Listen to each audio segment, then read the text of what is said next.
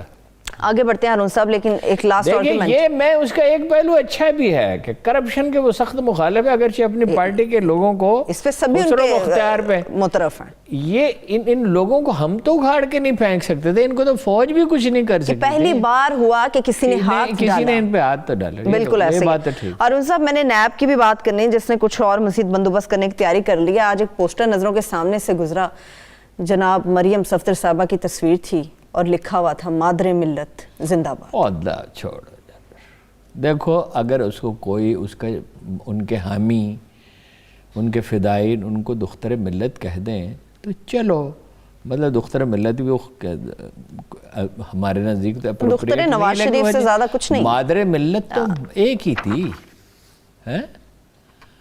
مادر ملت ایک ہی تھی۔ کچھ چیزیں ہیں جو اللہ تعالیٰ ایک ہی دفعہ پیدا کرتا ہے۔ قائد اعظم ایک ہی تھا، مادر ملت ایک ہی تھی۔